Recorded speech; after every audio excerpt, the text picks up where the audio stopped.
The fluorescent lights of the medical building's waiting room buzzed overhead as Simone Harris checked her phone. She was 15 minutes early for her own appointment with the financial counselor upstairs, a meeting she desperately needed to figure out how to pay her younger sister's college tuition. The waiting area was nearly empty except for an older couple in the corner and a small girl sitting alone near the reception desk. The little girl was rocking back and forth, her hands flapping in a repetitive motion. She couldn't have been more than 7 years old, with beautiful curly brown hair pulled into 2 puffs. Her pink dress had butterflies printed all over it, and she was humming softly to herself, staring at the pattern on the floor tiles. "Excuse me, little girl, you need to stop that noise right now." The receptionist's sharp voice cut through the quiet waiting room. The woman, whose name tag read Brenda Patterson, glared at the child over her desk. "This is a professional office, not a playground."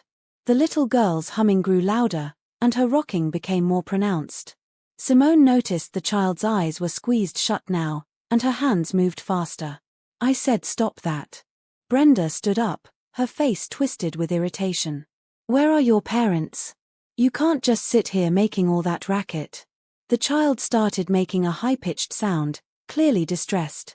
Her whole body was tense, and she began hitting her own thighs with her small fists. Simone's heart clenched. She recognized the signs of a meltdown, having volunteered at a special needs summer camp years ago. Without thinking, she set down her purse and walked over to the little girl, kneeling down a few feet away to not overwhelm her. "Hey, sweetheart," Simone said softly, her voice gentle and calm. "Can you hear me? I love your butterfly dress. Butterflies are so pretty." The child's eyes opened slightly, still rocking. "I'm going to call security if she doesn't calm down right now," Brenda announced loudly, reaching for her phone. "This is ridiculous. These people think they can just drop their kids anywhere." "These people?" Simone's head snapped toward the receptionist, her voice firm but controlled. "She's a child, and she's clearly upset. Maybe try showing some compassion instead of making it worse." "Don't tell me how to do my job," Brenda snapped back. "You're not even her parent. Mind your business." Making sure a scared child is okay is everyone's business. Simone turned back to the little girl, keeping her voice soft and steady. "Sweetheart, is your daddy or mommy coming? Are you waiting for someone?" The child nodded, still rocking but less frantically now. "Daddy, coming, late meeting. Sophie waits." "Sophie is good." "Yes, Sophie, you are very good," Simone assured her, noticing the child spoke in a pattern that suggested autism. "Your daddy will be here soon. Can I sit with you while you wait? We can count the butterflies on your dress together." Sophie's rocking slowed slightly. "Count, butterflies, 1, 2, 3. "That's right. 1, 2, 3. Simone sat down on the floor next to the chair, maintaining a respectful distance but staying close enough to provide comfort. "You're doing great, Sophie." Brenda huffed loudly. "This is inappropriate. I'm calling the building manager. You can't just sit on the floor in a medical office." "Then call them," Simone replied calmly, not taking her eyes off Sophie. "I'm not leaving this child alone while she's upset." For the next 20 minutes, Simone sat with Sophie, helping her calm down by counting butterflies, talking about colors, and maintaining a soothing presence. She missed her own appointment time, but she didn't care. This little girl needed someone right now, and Simone wasn't going anywhere. Sophie had finally stopped rocking and was showing Simone her butterfly ring when the elevator doors opened with a ding. A tall man in an expensive suit burst into the waiting area, his face flushed with panic and worry. "Sophie, baby, I'm here. I'm so sorry I'm late. Would you give this little girl a voice by subscribing? Drop a comment and tell us what you think Simone should do next." Harrison Cole had never driven so recklessly in his life. The board meeting had run long, his phone had died right when Sophie's care coordinator was trying to reach him, and traffic had been a nightmare. He'd promised Sophie he would be on time for her appointment with Dr. Reynolds, and he'd broken that promise. The guilt ate at him as he ran from the parking garage. When he burst into the waiting area and saw his daughter, his heart nearly stopped. Sophie was sitting calmly next to a beautiful black woman who was sitting on the floor beside her, both of them looking at something on Sophie's hand. But the relief lasted only a moment before he noticed his daughter's tear-stained face and red eyes. "Sophie. Baby, I'm here. I'm so sorry I'm late." He rushed over, dropping to his knees in front of his daughter. Sophie looked up at him with those big brown eyes so like her mother's. "Daddy late." Sophie scared. Sophie loud. Mean lady yelled. Butterfly lady helped. Butterfly lady nice. Harrison's jaw clenched as he looked toward the reception desk where a stern-faced woman was watching with crossed arms. Then he turned to the woman sitting beside his daughter. "Thank you," he said, his voice thick with emotion. "Thank you so much. My phone died, and the meeting ran over, and..." He stopped himself, knowing he was rambling. "What happened? Are you okay, Sophie?" The woman stood gracefully, and Harrison found himself looking up at her. She was probably in her late 20s, with kind dark eyes and her hair pulled back in a neat bun. She wore simple jeans and a blue sweater, and there was something calming about her entire presence. "Your daughter had a rough moment," the woman explained gently. "The receptionist was less than understanding. But Sophie and I worked through it together. She's okay now. Right, Sophie?" Sophie nodded, reaching for her father's hand. Butterfly lady counted. 1, 2, 3, 4, 5, 6, 7, 8. 8 butterflies on Sophie's dress. 8 butterflies, Harrison repeated, his voice shaking slightly as he pulled Sophie into a hug. He looked up at the woman again. "I don't even know your name. I'm Harrison Cole, and this is my daughter Sophie. You have no idea what this means to me." "Simone Harris," she replied with a warm smile. "And I was happy to help. Sophie is wonderful." Harrison stood, keeping Sophie's hand in his. He was a tall man, over 6 feet, and he was used to commanding boardrooms and negotiations, but right now he felt completely humbled by this stranger's kindness. "I need to properly thank you," he said. Do you have a card? A phone number? I'd like to take you to lunch, or dinner, or something. Please. Let me show my gratitude." Simone hesitated for just a moment, then nodded. "That's really kind, but not necessary. I'm just glad Sophie is okay." "Please," Harrison insisted. "You gave up your time. You helped my daughter when she needed someone. That's everything to me." He pulled out his phone, the one he'd just charged in his car, and handed it to her. "Please. Put your number in. I promise I'm not strange, I need to do something to say thank you." Simone took the phone and entered her information. "Okay. But really, it was no trouble. You were sitting on the floor of a medical building for 20 minutes, Harrison pointed out gently. That's definitely trouble you chose to take on. What time was your appointment? You must have missed it because of us." Simone's eyes widened slightly. "Oh. Yes, it's fine. I can reschedule." "No, it's not fine. What was the appointment for? I'll cover whatever fees there were for missing it. Please, I insist. And I'll make sure you get another appointment scheduled immediately." Harrison was already pulling out his wallet. "What doctor were you seeing?" "It was just the financial counselor upstairs," Simone admitted. "Nothing medical. I really can just reschedule on my own." "Financial counselor," Harrison repeated, his business mind already working. "Are you having money troubles? I don't mean to pry, but if my daughter's emergency caused you to miss something important, I want to make it right." Simone looked uncomfortable. "It's really okay. My sister's college tuition is due soon, and I was just trying to work out a payment plan. I'll figure it out." Harrison made a decision right there. "How much is the tuition?" "I can't tell you that," Simone protested. "That's way too personal, and I didn't help Sophie to get anything from you." "I know you didn't. That's exactly why I want to help." Harrison crouched down to Sophie's level. "Baby, what do you think? Should we help the butterfly lady with her sister's school?" Sophie nodded enthusiastically. "Yes. Butterfly lady is nice. Help nice people, Daddy. Mommy said always help nice people." Harrison stood back up, his eyes glistening slightly at the mention of his late wife. "There you have it. My daughter has spoken. Please, Simone. Let me help with the tuition. Consider it a thank you for being there when we needed someone. Simone looked between father and daughter, seeing the genuine sincerity in both their faces. Everything in her wanted to refuse, to say it was too much, but she thought about Gabrielle and how stressed her sister had been about potentially taking a semester off.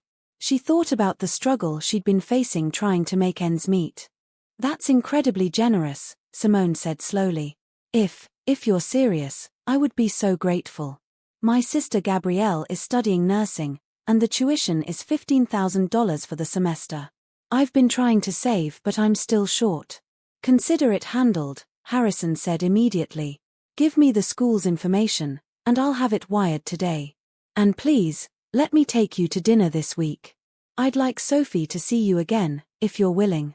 She clearly feels safe with you, and that's rare. Simone smiled, feeling warmth spread through her chest. I'd love to see Sophie again. And, thank you. Really. You have no idea what this means to my family. I think I do, Harrison replied softly, glancing at his daughter. Family is everything. 2 days after the incident at the medical building, Simone was restocking supplies at the community center where she worked part-time when her phone rang.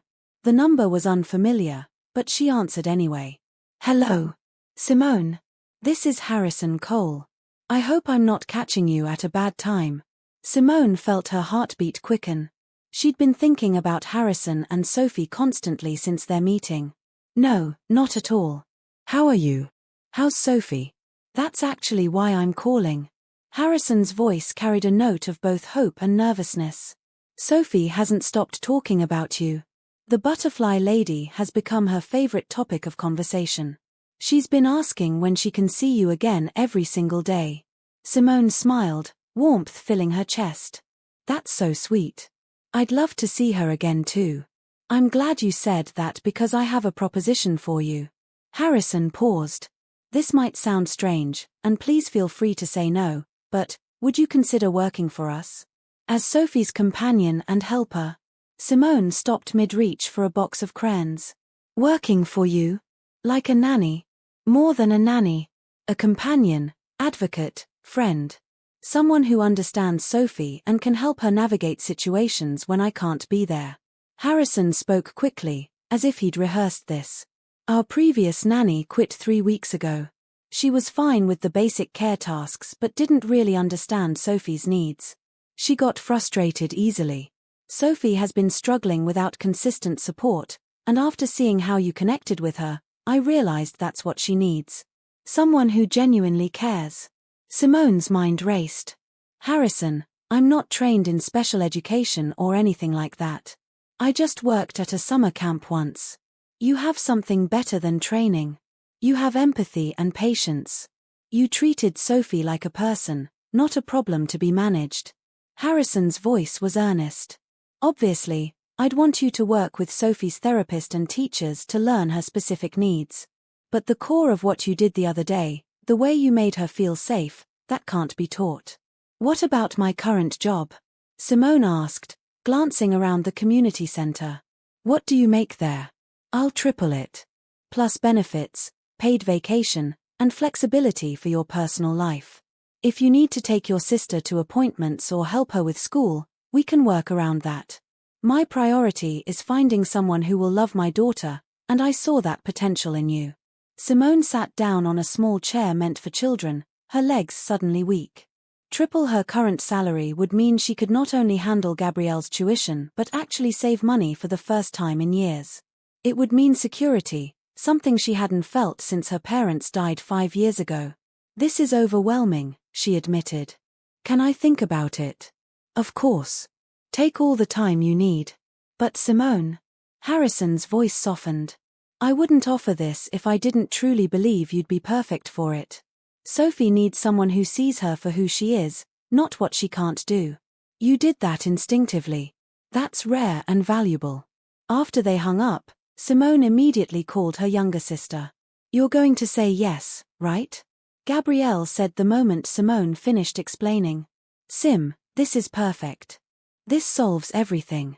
It feels too good to be true, Simone countered. What if I mess up? What if I can't handle it?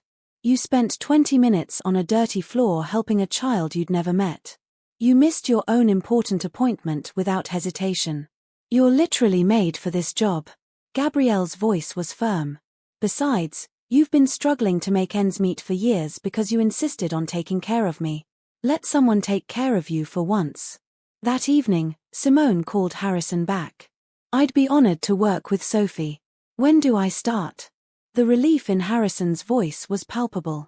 Really? You mean it? Thank you, Simone. Thank you so much. Can you start Monday? I'll have my attorney draw up a contract with all the details we discussed. And I'd like you to come over this weekend to spend some time with Sophie, get to know our home, meet her therapy team. Monday works perfectly, Simone agreed. And yes, I'd love to visit this weekend. There's one more thing, Harrison added. I paid your sister's tuition yesterday. The school confirmed they received the wire transfer. Gabrielle should have received an email about it. Simone felt tears spring to her eyes. You already did it. I said I would. I keep my promises, especially to people who help my daughter.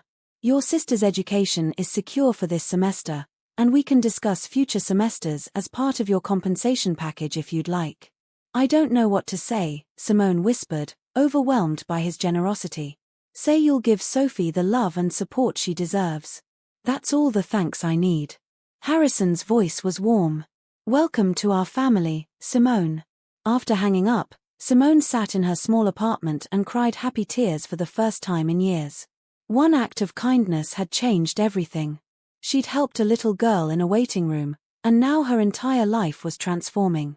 What would you do if someone offered to change your life?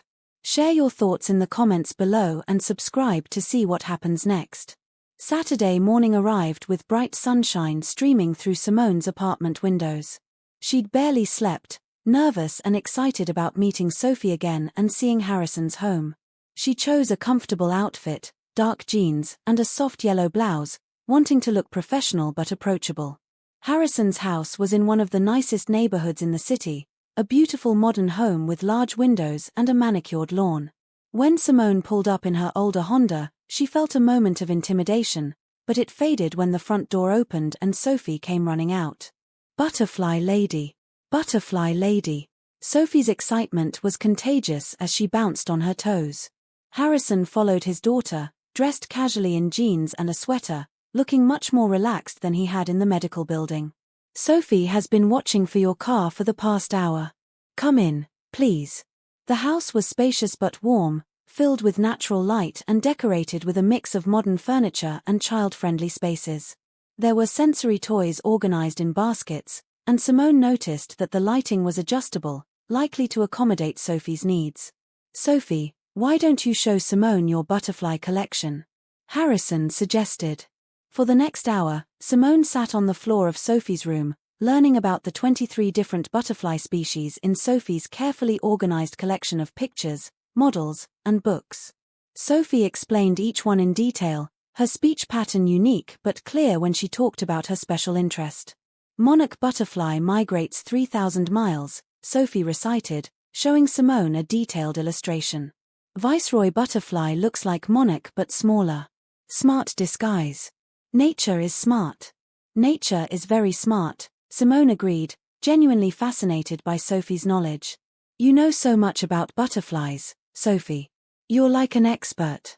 Sophie beamed at the praise. Sophie knows butterflies. Butterflies are Sophie's friends. Butterfly lady is Sophie's friend too. Harrison watched from the doorway, his heart full. He'd seen countless therapists and specialists work with Sophie, but none of them had connected with her the way Simone did so naturally. It wasn't forced or clinical. It was genuine friendship. Later, while Sophie played with her sensory toys in the living room, Harrison and Simone sat in the kitchen drinking coffee. Her mother died 2 years ago, Harrison said quietly, his hands wrapped around his mug. Cancer. It was fast and brutal, and Sophie had just turned 5. She'd been developing typically until then, but after we lost Catherine, Sophie regressed in some areas and her autism became more pronounced. The doctors say trauma can intensify symptoms. I'm so sorry, Simone said softly. That must have been incredibly hard for both of you. Catherine was my college sweetheart. We built my company together, raised Sophie together. When she died, I felt like I'd lost my compass. Harrison looked toward the living room where Sophie was humming contentedly. Sophie saved me, in a way. I had to keep going for her. Had to be strong even when I felt shattered. You're doing an amazing job, Simone assured him. Sophie is happy and loved. That's clear. I try, but I know I'm not enough on my own. I travel for business, I have late meetings, and Sophie needs consistency and patience that I can't always provide when I'm pulled in 20 directions. Harrison met Simone's eyes. That's why finding you felt like a miracle. Sophie feels safe with you, and that's everything. Simone felt her throat tighten with emotion. Tell me about her routine, her triggers, what helps when she's overwhelmed. They spent the next 2 hours going over Sophie's daily schedule, her therapy appointments, her school situation, and her specific needs. Harrison explained that Sophie attended a mainstream school with support services, that she loved music but hated loud sudden noises, that she needed warnings before transitions, and that butterflies were her comfort focus. She's brilliant in math and science, Harrison added with pride. Her teacher says she's working 2 grades ahead in those subjects.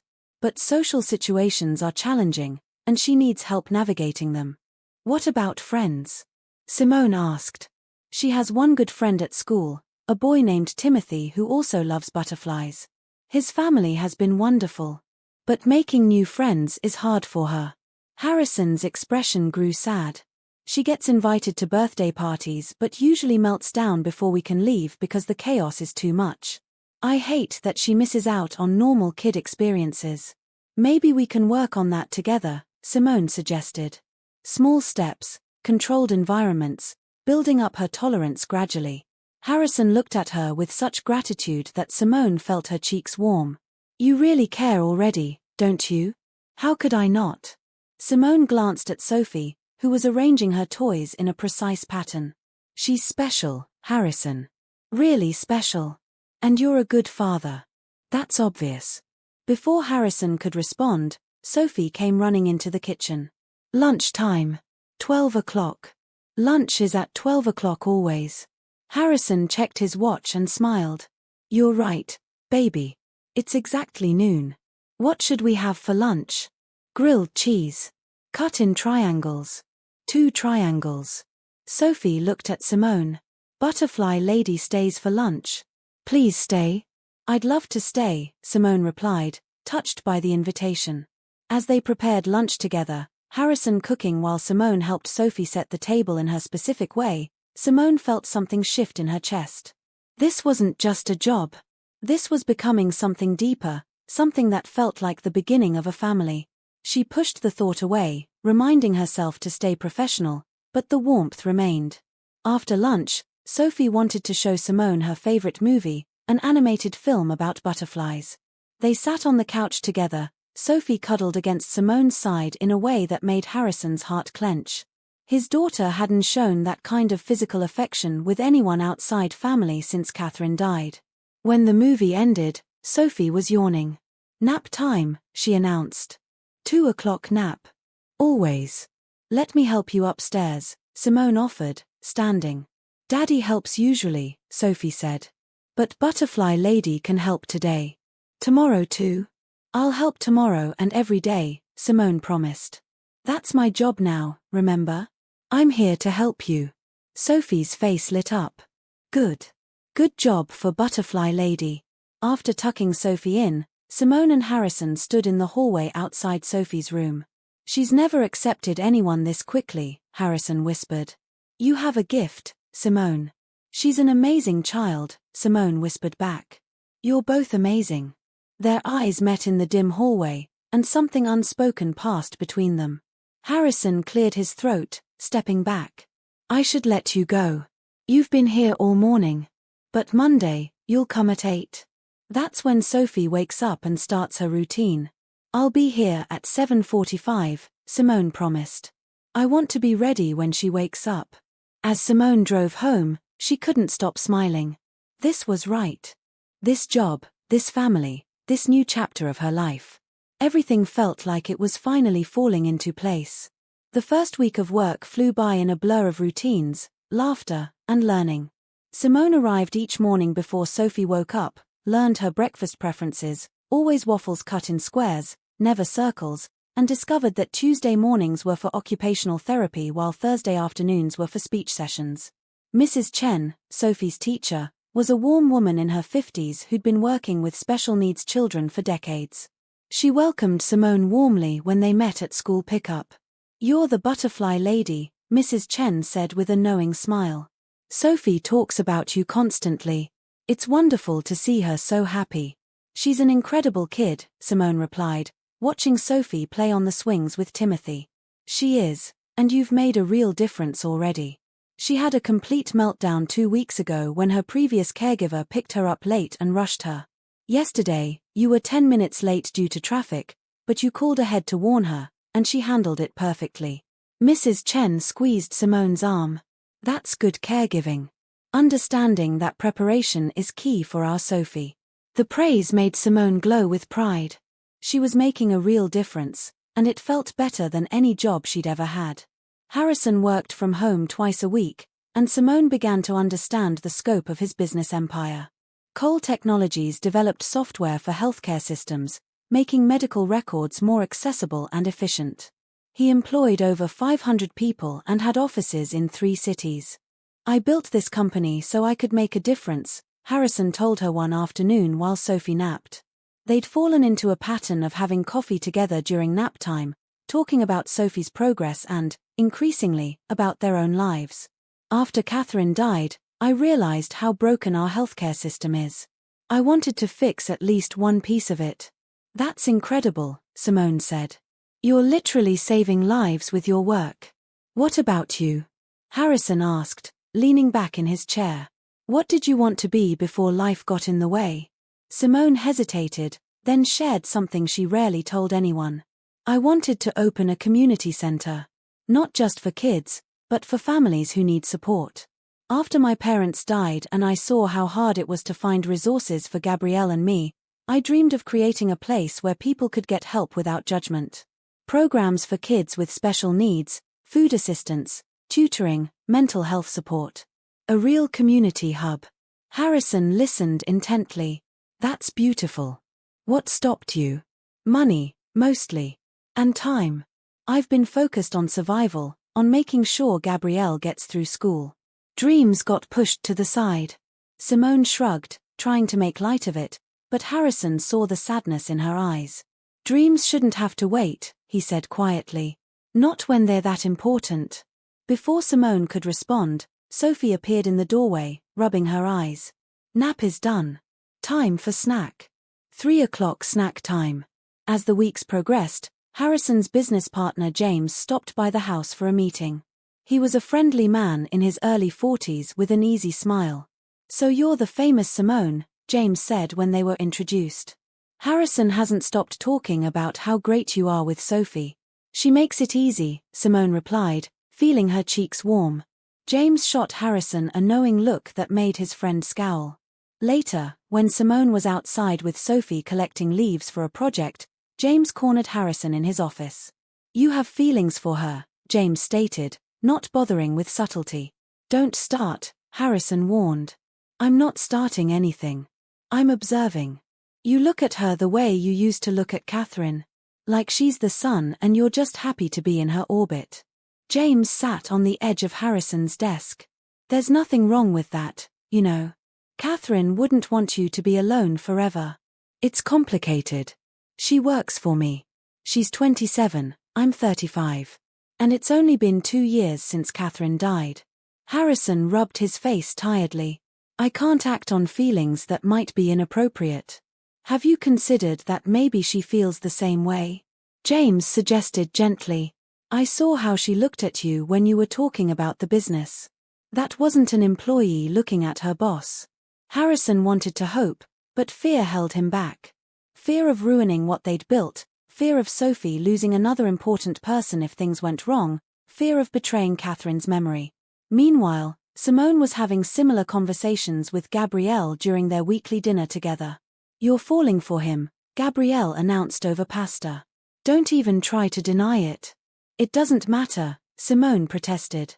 He's my employer. Sophie has to come first. I can't risk this job by developing feelings. Too late, Gabrielle sang. You already have them. And from what you've told me, he has them too. You're reading too much into it, Simone insisted, but her heart wasn't in the denial. The truth was, she'd never felt this way about anyone. Harrison was kind, thoughtful, and devoted to his daughter. He treated Simone as an equal, valued her opinions, and showed genuine interest in her life and dreams. And Sophie had completely captured her heart. The little girl who loved butterflies and counted everything and gave the best tight hugs had become like family. The following Sunday, Harrison surprised both Simone and Sophie with a trip to the Butterfly Conservatory an hour away. Sophie's excitement was almost overwhelming as they walked through the tropical environment with hundreds of butterflies flying around them. Look, look, look, Sophie breathed, standing perfectly still as a monarch butterfly landed on her outstretched finger. Monarch chose Sophie. Sophie is special. You are special, Harrison and Simone said at the same time, then laughed. Sophie giggled, a sound that still came rarely but was becoming more frequent. Daddy and Butterfly Lady said the same words. Same time. That's funny. They spent 3 hours at the conservatory, and Sophie didn't have a single meltdown. She held both Harrison's and Simone's hands as they walked, chattering about scientific names and migration patterns, happier than Harrison had seen her since before Catherine died. On the drive home, Sophie fell asleep in her car seat, exhausted from the big outing. Harrison glanced at Simone in the passenger seat. Thank you for coming today, he said softly. Are you kidding? This was amazing. Seeing her that happy, that comfortable, it was everything. Simone looked back at sleeping Sophie with such tenderness that Harrison's heart squeezed. Simone, Harrison started, then stopped, unsure how to put his feelings into words. Yeah, Simone prompted, turning to look at him. I'm really glad you're part of our lives, Harrison finished, taking the safe route. Simone smiled, and though Harrison didn't say what he really wanted to, she heard it anyway in the way he looked at her. Me too, Harrison. Me too. Are you rooting for Simone and Harrison? Comment below and let us know what you think will happen next. 3 months into working for the Cole family, Simone received a text from Harrison while she was helping Sophie with her homework. The annual Cole Technologies charity gala is in 2 weeks. I'd like you to come with us. Sophie needs you there, and honestly, so do I. Simone's heart raced as she read the message. She knew about the gala, a huge event that raised money for healthcare initiatives. But attending as more than just Sophie's caregiver felt significant. I'd be honored, she texted back. 2 days later, a package arrived at Simone's apartment. Inside was a stunning floor-length emerald green gown with a note in Harrison's handwriting. Please let me do this. You deserve to feel beautiful. Harrison. Simone tried on the dress and gasped when she saw herself in the mirror. The color brought out the richness of her brown skin, and the cut was elegant without being too formal. She felt like a princess. The night of the gala, Harrison picked up both Simone and Sophie in his sleek black car. Sophie wore a white dress with butterflies embroidered along the hem and a matching headband. Butterfly Lady looks pretty, Sophie announced when Simone got in the car. Like a beautiful butterfly. You look beautiful too, sweetheart, Simone replied, her eyes meeting Harrison's in the rearview mirror. He looked stunning in a tailored black tuxedo, his hair styled perfectly. You both look absolutely gorgeous, Harrison said, his voice slightly rough. I'm the luckiest man at the gala tonight. The venue was breathtaking, a grand hotel ballroom decorated with twinkling lights and elegant table settings. Simone felt nervous as they entered, aware of the eyes watching them, but Harrison kept his hand at the small of her back, guiding her confidently through the crowd. Sophie did remarkably well, staying close to Simone and using the fidget toy they'd brought for overwhelming moments. When people approached Harrison to talk business, Simone took Sophie to look at the silent auction items, pointing out butterfly-themed jewelry and artwork. Can we bid? Sophie asked, pointing to a painting of a monarch butterfly. Your daddy might bid on it for you, Simone suggested. Let's take a picture of it to show him later. Throughout the evening, Harrison introduced Simone not as Sophie's caregiver but as my dear friend Simone Harris. Each time, his hand would find hers or rest on her shoulder, small touches that felt intimate and intentional. During dinner, Sophie sat between them, happily eating her carefully chosen plain pasta while adults around them enjoyed fancy courses. Harrison's business associates were charmed by Sophie's butterfly facts and impressed by how well-behaved she was.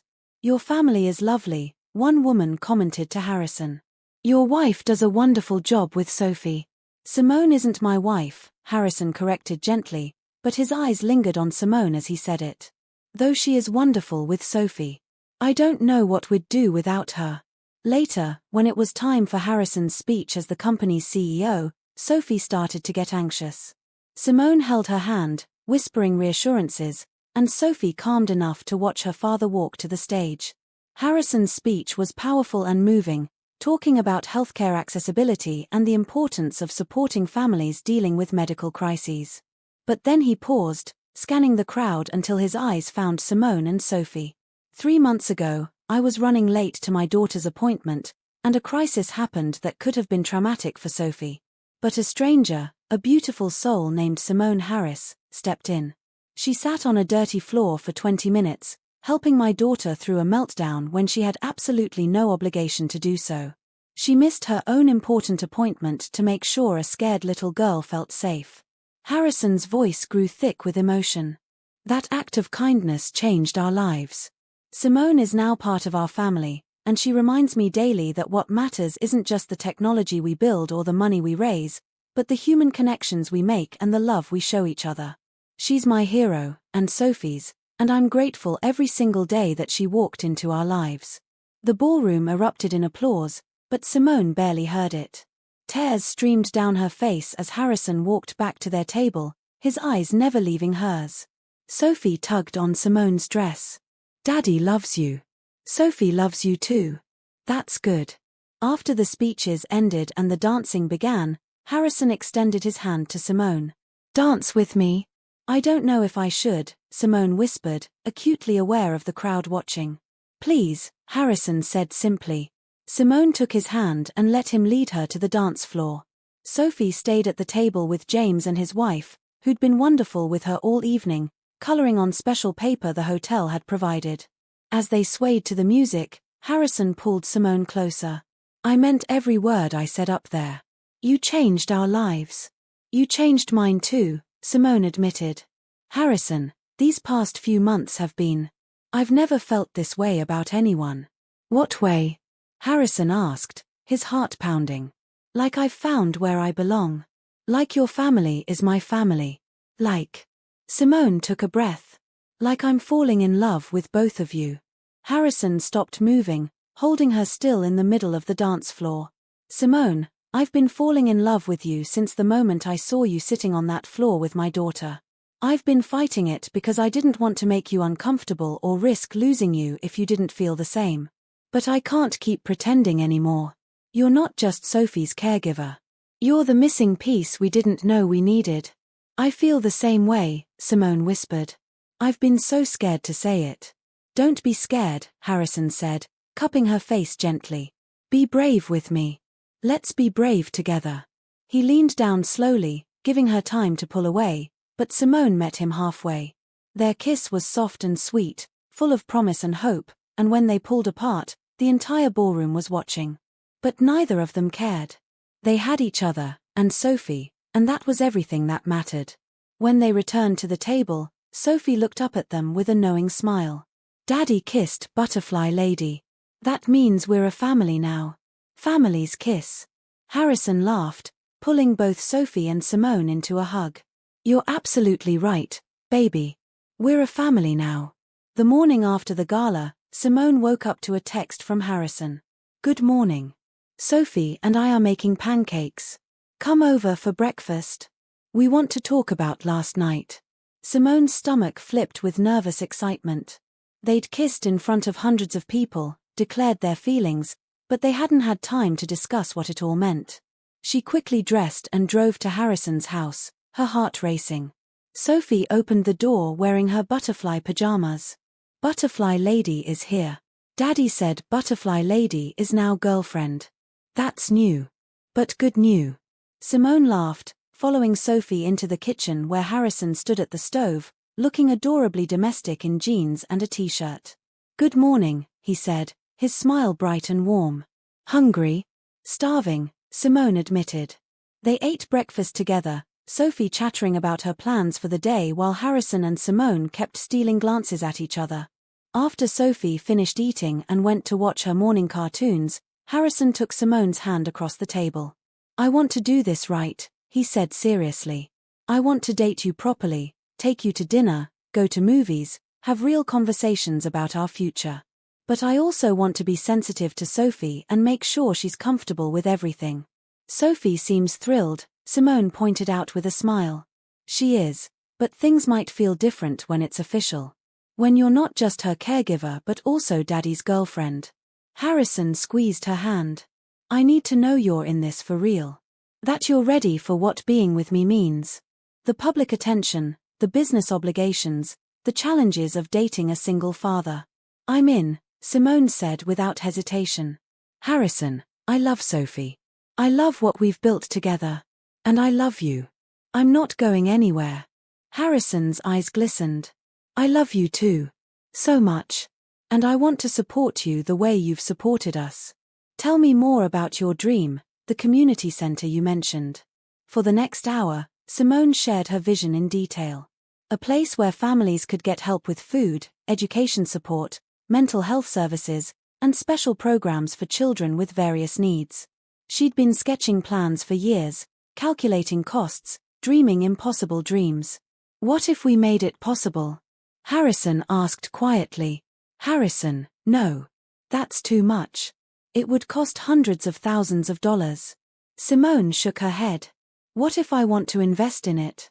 What if Cole Technologies partnered with you to create something that could really help people? Harrison pulled out his phone and opened a notes app where he'd apparently already been brainstorming. We could fund the building, I could connect you with my network for additional donors, and you could run it. Make your dream real. You've already thought about this, Simone realized, her voice shaking. I've been thinking about it since the day you told me. You deserve to see this happen, Simone. And the community needs what you want to create. Harrison stood and pulled her up with him, wrapping his arms around her. Let me help make it happen. Please. Let me love you by supporting your dreams. Simone thought about refusing, about saying it was too much, but then she remembered what Gabrielle had said. Let someone take care of you for once. And Sophie's simple wisdom. Accept help. Don't refuse good things. Okay, Simone whispered. Yes. Let's do it together. Harrison kissed her deeply, and when they pulled apart, they found Sophie standing in the doorway, smiling. More kissing, Sophie observed. Families kiss a lot. That's okay. Love is good. Over the next few weeks, their relationship deepened. Harrison took Simone on proper dates while Sophie stayed with trusted babysitters, but their favorite times were the quiet evenings at home, the three of them cooking dinner together or watching Sophie's favorite movies. Simone officially moved into the guest house on Harrison's property, a beautiful small cottage that gave her privacy while keeping her close. Gabrielle came to visit and fell in love with both Harrison and Sophie immediately. You did good, sis, Gabrielle whispered one evening while watching Harrison teach Sophie to make cookies. You found your people. Harrison also made good on his promise about Gabrielle's education. I want to set up a full scholarship for her nursing program, he told Simone one night. All 4 years covered, plus living expenses. She shouldn't have to worry about money while she's trying to learn to save lives. That's too much, Simone started, but Harrison placed a finger on her lips. No, it's not. Family helps family, and Gabrielle is family now. Let me do this. Please. His eyes were so earnest that Simone couldn't refuse. Thank you, she said, tears in her eyes. For everything. For loving me, for accepting my sister, for making my dreams possible. Thank you for loving Sophie like she's yours, Harrison replied. Thank you for loving me despite my complications. Thank you for being brave enough to join our messy, beautiful life. The community center plans moved forward quickly. Harrison connected Simone with architects, city planners, and potential donors. Within 2 months, they'd secured a building and funding for the first year of operations. The Harris Cole Community Center would open in 6 months, named after both their families. "I can't believe this is real," Simone said, looking at the architectural plans spread across Harrison's home office desk. "A year ago, I was struggling to pay rent. Now I'm opening a community center and dating an amazing man and helping raise the most wonderful child." "Now you're living the life you always deserved," Harrison corrected, wrapping his arms around her from behind. "This is just the beginning, Simone. I want forever with you. With Sophie, with whatever comes next." "Forever sounds perfect," Simone agreed, leaning back into his embrace. But forever would have to wait, because challenges were coming that neither of them could have anticipated. It was a regular Tuesday morning when the doorbell rang unexpectedly. Simone was helping Sophie with her reading practice while Harrison worked in his office on a conference call. Opening the door, Simone found an older couple standing on the porch. The woman was elegant in a designer suit, her silver hair styled perfectly. The man wore an expensive watch and carried himself with an air of authority. "Can I help you?" Simone asked politely. "We're here to see Harrison Cole," the man said formally. "I'm Richard Westbrook, and this is my wife Margaret. We're Sophie's maternal grandparents." Simone's stomach dropped. Harrison had mentioned Catherine's parents exactly once, saying they'd disappeared after the funeral and hadn't contacted them since. "Please wait here. I'll get Harrison." Harrison's face went pale when Simone told him who was at the door. "They haven't visited in 2 years. Why now?" "Only one way to find out," Simone said, squeezing his hand supportively. The conversation in the living room started civilly but quickly deteriorated. The Westbrooks had apparently been monitoring Harrison from afar, and they didn't like what they saw. "You're dating the help," Margaret said disdainfully, looking at Simone. "Our granddaughter is being raised by a woman with no credentials, no background, no family name." "Simone has been the best thing for Sophie," Harrison said firmly. "And I won't tolerate you disrespecting her in my home." "Our daughter would be horrified," Richard added. "Catherine came from a good family. She would never have allowed this inappropriate relationship between her daughter and some random woman off the street." "You don't get to speak for Catherine," Harrison snapped, standing up. "You abandoned Sophie after the funeral. You sent cards on her birthday with checks but never visited. You have no idea what we've been through or how much Simone has helped us heal." "We're here to remedy that," Margaret said coldly. "We've spoken to attorneys. We have grounds for a custody suit. Sophie should be in a stable home with proper caregivers, not in this situation." Simone felt sick. This couldn't be happening. "You have no grounds," Harrison said, but Simone could hear the fear in his voice. "I'm Sophie's father. I have full custody. A father who's too busy running a company to properly care for a special needs child. A father who's engaged in an inappropriate relationship with an employee. A father who allows unqualified people to make medical and educational decisions for his daughter." Richard handed Harrison a business card. "Our attorney will be in touch. We're filing for custody." After they left, Harrison collapsed onto the couch, his head in his hands. Simone sat beside him, her own heart racing with fear. "They can't do this," she whispered. "Can they? I don't know. Grandparents' rights are complicated, and they have money and connections. If they paint me as an unfit father." Harrison looked at her with anguish in his eyes. "Simone, maybe we need to pause our relationship. If the judge sees me as prioritizing romance over Sophie's needs." "No," Simone said firmly. "We're not doing that. We're not letting them dictate our lives out of fear. Sophie is happy, healthy, and thriving. We have proof of that. We'll fight this together. But if I lose her..." Harrison's voice broke. "You won't. We won't let that happen." Simone took his face in her hands. "Harrison, look at me. We're a family. The 3 of us. And families stick together, especially when things get hard. I'm not going anywhere." When Sophie came into the room looking for them, confused by the tension she could feel, Simone pulled her onto the couch between them. "Sophie, Do you remember your grandma and grandpa on Mommy's side? Harrison asked gently. Sophie nodded slowly. At funeral. They cried. Sophie cried too. Then they went away. They came to visit today, and they might come visit again. Is that okay with you?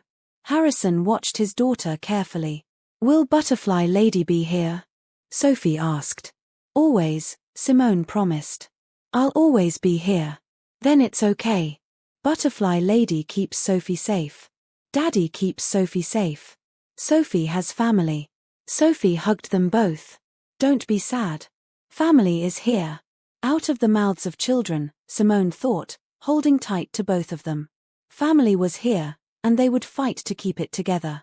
Over the next week, Harrison hired the best family law attorney in the state.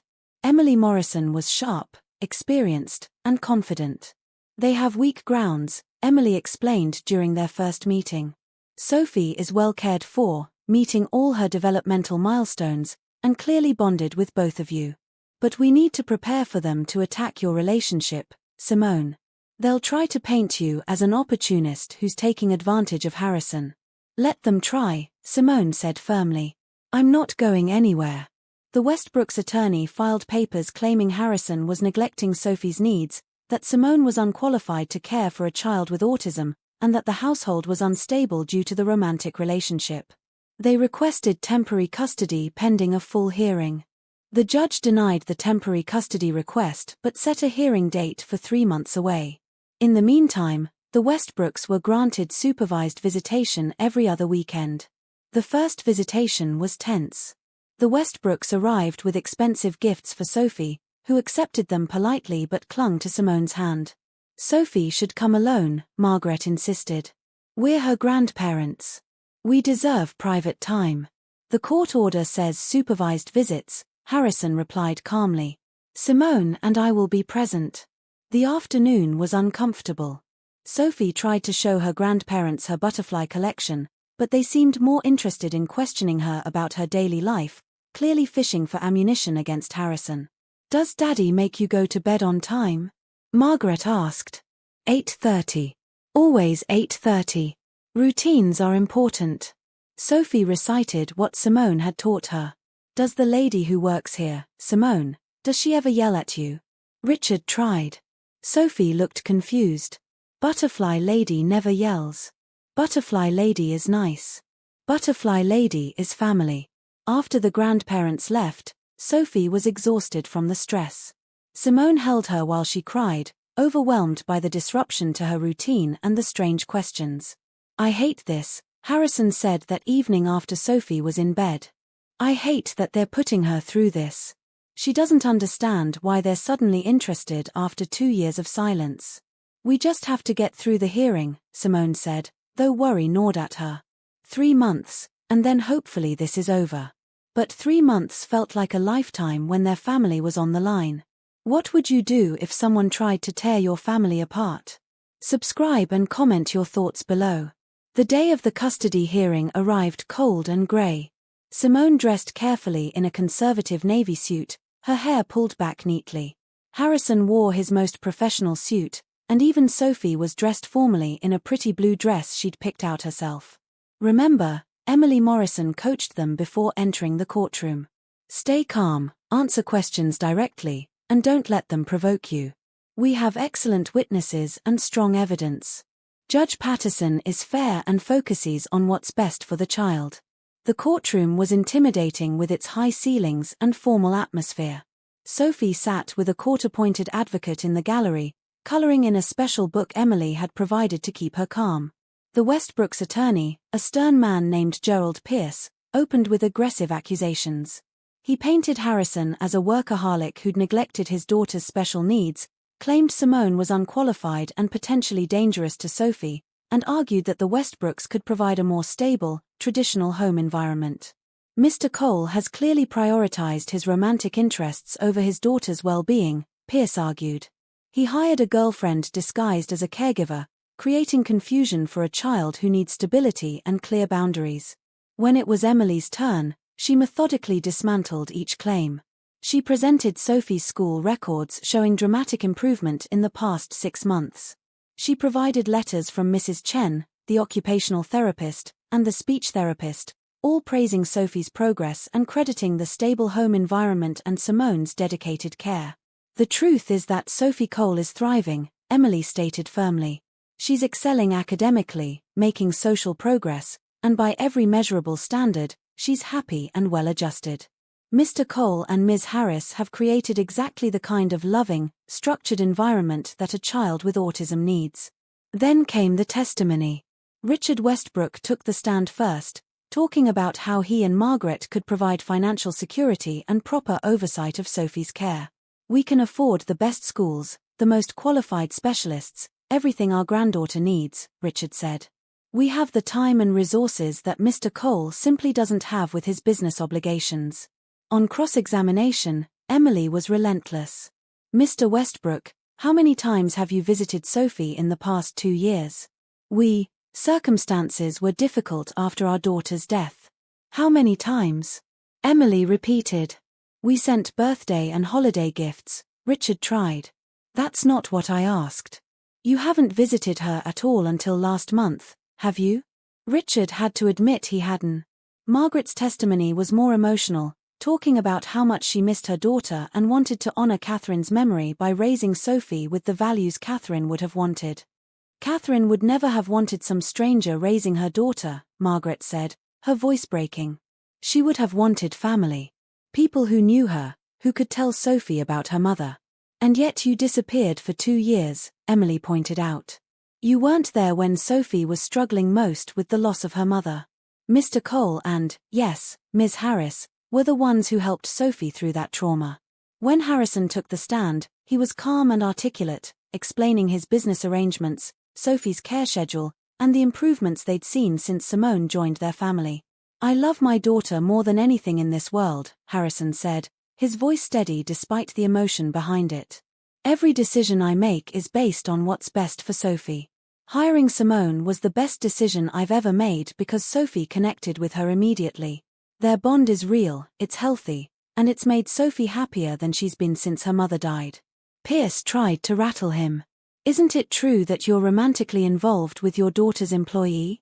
That you've blurred the lines between professional caregiving and personal relationship? Simone and I fell in love, yes. But that doesn't diminish her excellent care for Sophie or our ability to provide a stable home.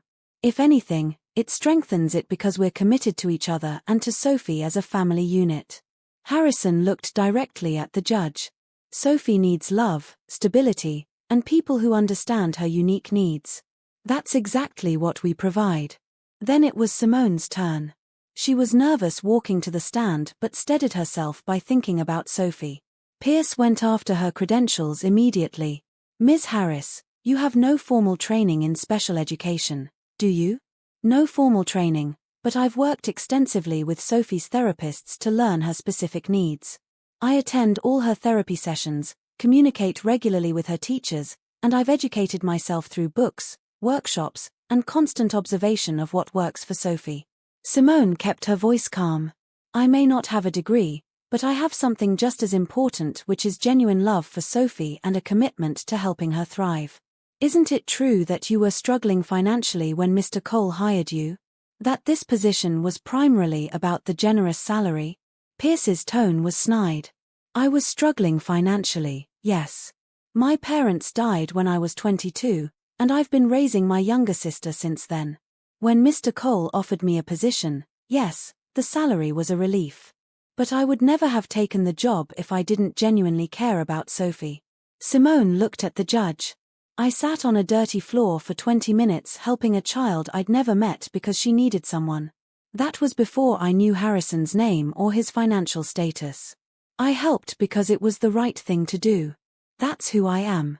Emily's direct examination gave Simone the chance to explain her daily routine with Sophie, the progress they'd made together, and the genuine bond they'd formed.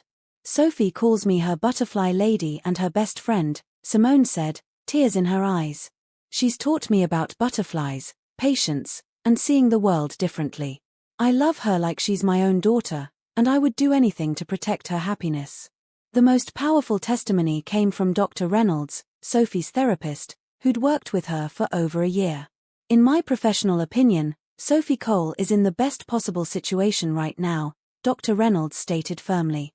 Mr. Cole and Ms. Harris have created a structured, loving environment that meets all of Sophie's sensory, emotional, and developmental needs. The progress I've seen in the past 6 months has been remarkable. Removing Sophie from this environment would be traumatic and potentially damaging to her mental health. Mrs. Chen echoed this sentiment.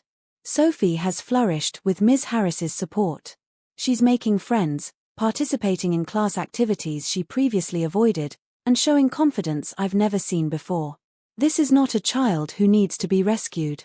This is a child who's thriving. Finally, the court advocate who'd spent time with Sophie gave her report. Sophie Cole is a happy, well-adjusted child who clearly loves both her father and Ms. Harris. When asked who she wants to live with, she consistently says Daddy and Butterfly Lady. She shows no signs of neglect, confusion about boundaries, or distress about her home situation. In fact, she's one of the most securely attached children I've assessed. The judge listened to everything carefully, asking occasional clarifying questions. When testimony concluded, Judge Patterson announced she would take the matter under advisement and issue a ruling within 2 weeks. Those 2 weeks were agonizing. Harrison barely slept, Simone was constantly anxious, and Sophie picked up on the tension despite their best efforts to shield her. "Is Sophie going away?" Sophie asked one night before bed. "Are grandparents taking Sophie?" "No, baby," Harrison promised, though fear clutched his heart. "No one is taking you anywhere. You're staying right here with Daddy and Simone." "Good," Sophie said firmly. "This is Sophie's home. Sophie's family is here." When the ruling finally came, Emily called them immediately to come to her office. They sat across from her, holding hands, barely breathing. "We won," Emily said, her face breaking into a huge smile. "The judge ruled entirely in your favor." Harrison let out a sob of relief, pulling Simone into his arms. They clung to each other, crying and laughing at the same time. The judge's opinion was scathing toward the Westbrooks, Emily continued. She wrote that their sudden interest in custody after 2 years of absence appeared motivated more by disapproval of your relationship than by genuine concern for Sophie's welfare.